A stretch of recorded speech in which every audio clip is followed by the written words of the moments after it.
Godson Public School, Number 6, Surapet Main Road, Thirumal Nagar, Chennai 600099, Tamil Nadu.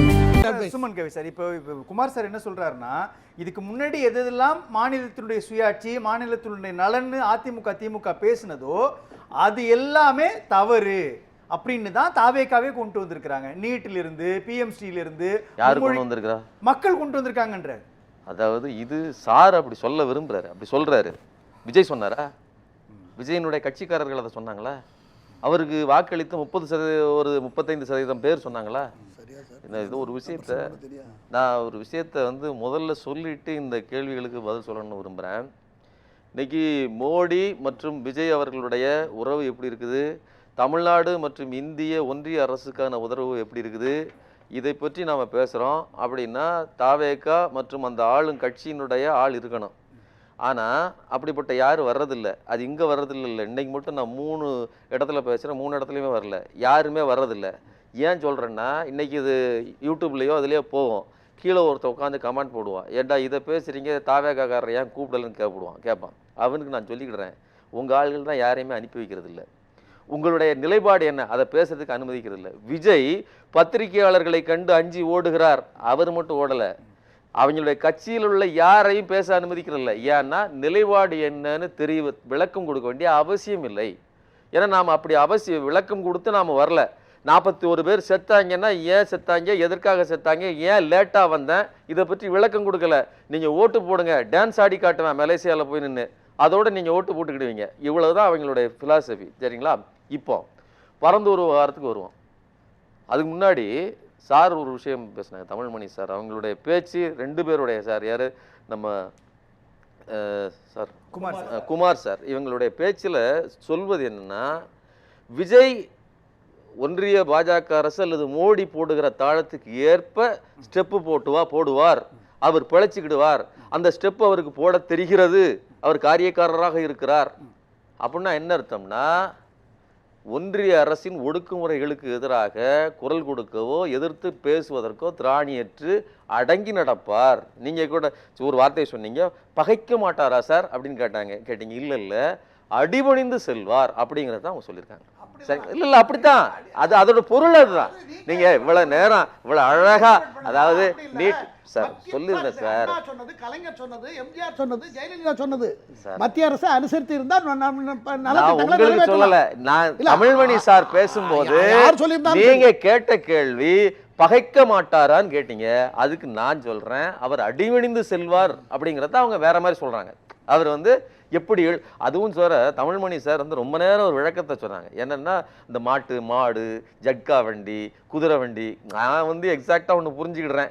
அவர் தேவைக்கேற்ற மாதிரி ஆடுவார், பாஜகவை பகைக்க மாட்டார். இது எப்படி நடக்குது?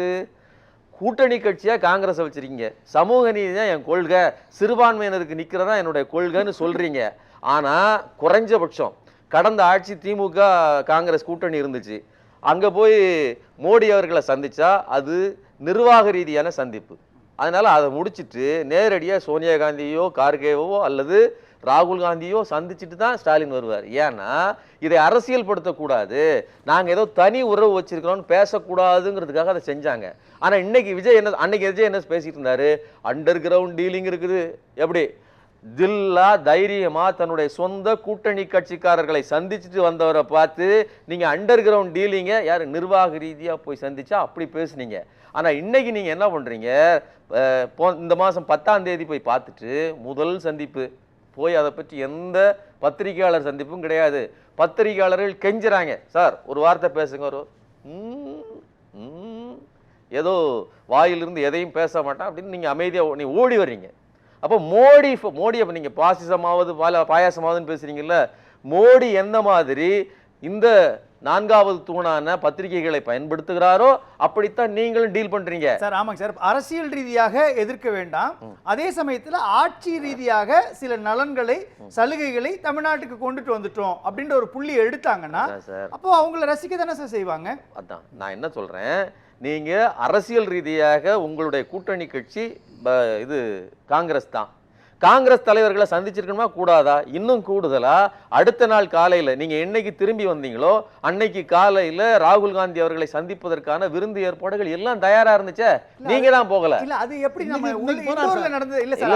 அவங்க என்ன சொல்றாங்கன்னா, அப்போ காங்கிரஸ் கட்சி கேரளாவினுடைய முதலமைச்சரை தேர்ந்தெடுக்கிறதுல தீவிர டிஸ்கஷன்ல இருந்தாங்க, சந்திக்க முடியலன்னு சொல்றாங்க. நான் கேட்கக்கூடியது என்னன்னா, மத்தியில் இருக்கக்கூடிய பாஜகவோ மாநிலத்தில் இருக்கக்கூடிய தாவேகாவோ ஒரு சுமூகமான உறவை அரசியல் ரீதியாக எடுக்க வேண்டாம், ஆனால் நிர்வாக ரீதியா எடுக்கலாம்ல, அந்த புள்ளியை தான் எம் குமார். இது சுமூகமான உறவு இல்லைங்க. நீங்க வந்து அதாவது என்னன்னா அரசியல் ரீதியா உங்களுக்கு தேவைங்கிற மாதிரி பாஜகவை டீல் பண்ணீங்க, இங்க அரசியல் ரீதியா காங்கிரஸ் டீல் பண்றீங்க, அரசு ரீதியா அடிபணிஞ்சு போறீங்க. ஒண்ணு வேண்டாங்க, இந்த பரந்தூர் விமான நிலையம் விவகாரம் இருக்குல்ல, அதுல அவ்வளவு மூர்க்கமாக நீங்க அங்க போய் நின்று அந்த மக்களோட நின்று ஒரு கூட்டம்லாம் போட்டு அவர்களுக்கு உத்தரவாதம்லாம் கொடுத்தீங்க. இன்னைக்கு அவர்கள் சொல்வதை நீங்க அடிபணிஞ்சு போகணும், நீங்க பேச மாட்டீங்க, நீங்க எந்த பேச மாட்டீங்க. ஆனா இன்னொரு பக்கம் இருக்கு பாருங்க, ஓசூருக்கு விமான நிலையம் வேணும், இது மெட்ரோ ரயில் திட்டம் 2 மாவட்டங்களுக்கு இதுக்கு வேணும், மாநகரங்களுக்கு கோயம்புத்தூருக்கும் மதுரைக்கும் வேணும், இதை பற்றிலாம் இதெல்லாம் கேட்டு பெற்றீங்களா? அது கிடையாது. அப்ப அவர்கள் எதை கொடுக்கிறார்களோ அதை பெற்றுக்கொள்வது, அப்ப அவர்களின் கருணைக்காக காத்து நிற்பது, இதுதான பொருள். தமிழ்நாட்டின் உரிமைக்காக சார் ஆயிருக்குது. அந்த இடத்துல நம்ம ஒரு மாசத்துக்குள்ள ஒரே குறுக்கீடுக்கு மன்னிக்கணும், ஒரு மாசம் தான் ஆயிருக்குது. எம் குமார் சார் சொல்ற மாதிரி முந்தைய திமுக ஒன்றிய அரசுன்னு சொல்லி பாஜகவுக்கு ஒரு எதிர்மான நிலையை உருவாக்குறாங்க. செங்கோட்டையன் இன்னைக்கு மத்திய அரசுன்னு சொல்றாரு, 1000 கோடி ரூபாய் நிதி வந்துருச்சுன்றார் இல்லையா? ரொம்ப சிம்பிளா அவங்க இந்த நிதியை வாங்கிட்டு வந்துட்டாங்க. தமிழ்நாட்டினுடைய நலன் பழைய பாக்கி திருப்பி கொடுத்திருக்காங்க, ரெகுலரா வர்றதுதான். எதிர்த்து திமுக இருக்கும்போது வந்திருக்குது. பழைய பாக்கி எங்க எல்லாம் கேட்கணும், அதை பத்தி பேச மாட்டாங்க சார். ஒண்ணு இல்ல சார், 29 வயசாகுது. குமார் சார் அவருக்கான நேரம் இல்ல ஒரு செகண்ட்ல நான் சொல்லி அது கேள்விதான் ரொம்ப சிம்பிளா முடிச்சிருக்கேன். டைம் அவருக்கு அதிகமா. ஒண்ணும் இல்ல சார், மத்திய அரசை எதிர்க்கணுங்கிற எண்ணத்தையே ரூல்ட் அவுட் சார். நீங்க பண்ணுங்க, நீங்க பிரச்சனை கேளுங்க. அதுதான் எதிர்க்கணுங்கிறது இல்ல, ரெண்டு பேரையும் இல்ல, ஒரு பலவீனமான பொம்மை வேண்டும், அதை நாங்கள் தயாரித்து விட்டோம். இன்னைக்கு விஜய் கோட்டு போட்ட பொம்மையா இருக்கிறாரு, எங்களுக்கு வேண்டிய மாதிரி இருக்கிறதா பாஜகவின் ஆதரவாளர் சொல்ற பேச்சு.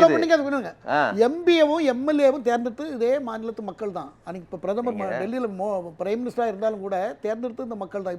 இப்படி மக்கள் 2 பேரும் தேர்ந்தெடுத்து அவங்க தான். எல்லாமே நாட்டுக்காக செய்யறாங்கன்னு உங்களுக்கு பொதுவான நல்ல எண்ணம் உங்களுக்கு வந்ததுன்னா, நீங்களும் நல்லபடியா ஊழல்கிட்ட ஆட்சி நடத்தினீங்கன்னா உங்களுக்கு மரியாதை இருக்கும் சார். குறுக்கிடவே இல்ல சார், நான் குறுக்கல, நான் பேசவே இல்ல சார். 20 எம்பிக்களை காலி பண்றாங்க, கபலீகரம் பண்றாங்க. கிட்டத்தட்ட இன்னைக்கு அதிமுக கிட்ட இந்த தாவேகா என்ன பண்ணுச்சோ அதே வேலையை. ஏன்னா பாசிஸ்டுகள் 2 பக்கம் ஒரே மாதிரி தான் இருப்பாங்க. அவங்க குணமெல்லாம் தனக்கு மேல் இருக்கிறவங்கள்ட்ட அடிபணிஞ்சு போவாங்க. 57 முறை ட்ரம்ப் நாங்க தான் பாகிஸ்தான் போரை நிறுத்தணும்னு சொன்னா கூட இவர்களுக்கு அது மேல மழை பெஞ்ச மாதிரி தான், பாறையில் பெய்த மழை மாதிரி தான், ஒரு உணர்ச்சியும் இருக்காது. ஆனா கீழே இருக்கக்கூடிய அரசுகளை உடைப்பாங்க. நீங்க பாருங்க, 20 பேரை உடைச்சு தூக்கிட்டு வந்ததை பெருமையா பேசுறாங்க. இது என்ன அசிங்கம் அல்ல இது? நான் என்ன சொல்றேன், இது சாதனையா? மக்கள் ஓட்டு போட்டது அந்த கட்சி தலைவி நீங்க என்ன சொல்றீங்க, அவர்களுக்கு தெரியாமல் கொல்லைப்புறமாக இழுத்து வந்திருக்கீங்க. அப்படிப்பட்ட வேலையை ஒரே ஒரு கேள்வி சார், ஒரு பெருமையா? இது வெட்கம் இல்லையா? உங்களை நம்பி ஒரு 2 கட்சி சின்ன கட்சி வந்து அவங்க சின்ன ஏன் சின்னத்துல போட்டிடுன்னு சொன்னீங்க, அதே போட்டது நியாயமா சார்? அவங்க சின்னத்துல போட்டிட்டு வந்திருக்காங்க. அது ஜெயலலிதா ஆட்சி காலத்துல நடந்திருக்குது. கொல்லைப்புறமாக அந்த கட்சியை இழுத்துட்டு வந்தது நீங்க சார். இப்படிப்பட்ட கபலீகர வேலையை செஞ்சுட்டு நான் என்ன கேக்குறேன் பாருங்க, இல்ல முக்கியமான பாயிண்ட் சார், ஒரு நிமிஷம் சார். நீங்க ரொம்ப நேரம்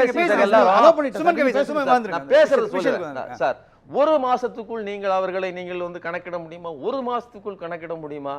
அதுக்கு திமுக தலைவர் சொன்னார் 6 மாசம் கொடுப்போம்னு சொன்னோம்.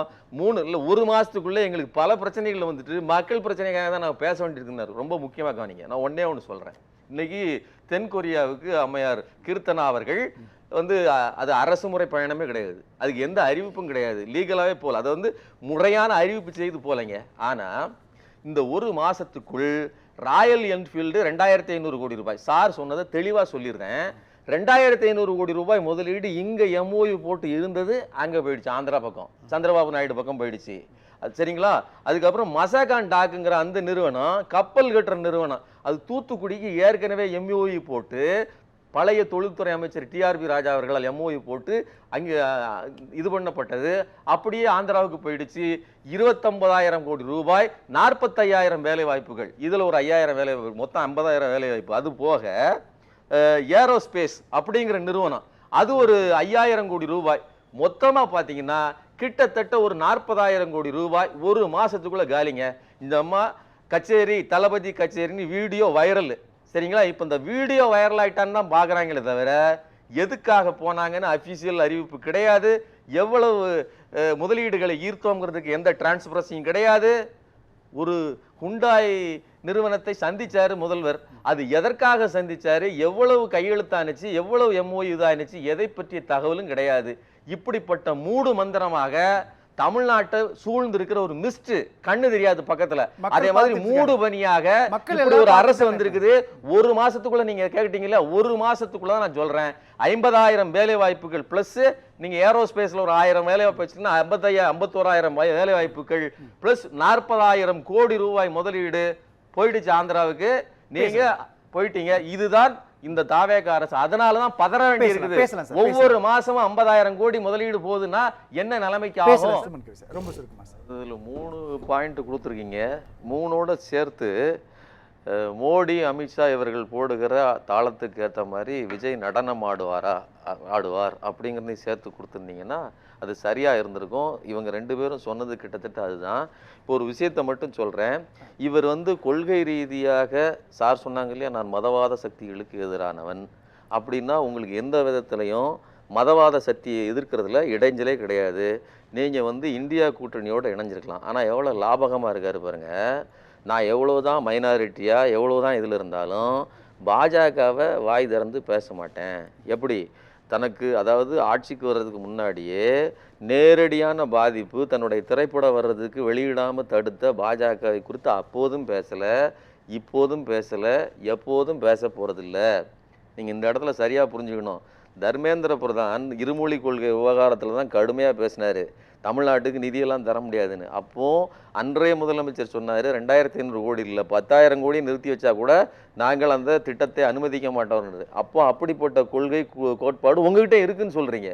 ஆனா நீங்க மடங்கி போறீங்க. இதுதான் ஒப்பிட்டு பார்க்கணும். இன்னொன்று, காக்ரோச் ஜனதா பார்ட்டியிலிருந்து காங்கிரஸ் வரையிலும் தர்மேந்திர பிரதான பதவி இல்லைங்கன்னு இன்னைக்கு வரையிலும் சொல்லிட்டு இருக்காங்க. இது உங்களுக்கு கொள்கை ஒன்று தானே, சமூக நீதி தானே உங்களுக்கு கொள்கை. பெரியார் தானே உங்களுடைய தலைவர், அண்ணா தானே உங்களுடைய தலைவர், கொள்கை வழிகாட்டி. இதையெல்லாம் நீங்கள் பேசுவதற்கான அப்போ இது எவ்வளவு பெரிய நயமான டான்ஸ். இந்த டான்ஸை இதுவரைக்கும் யாருமே ஆடல. விஜய் மிகச்சிறந்த நடனக்காரர். அதை அரசியலையும் ஆடி காட்டுறாரு. இந்த நடனத்தை நான் திரையில கூட விஜய்கிட்ட பார்க்கிறேன். நன்றி சார், நன்றி.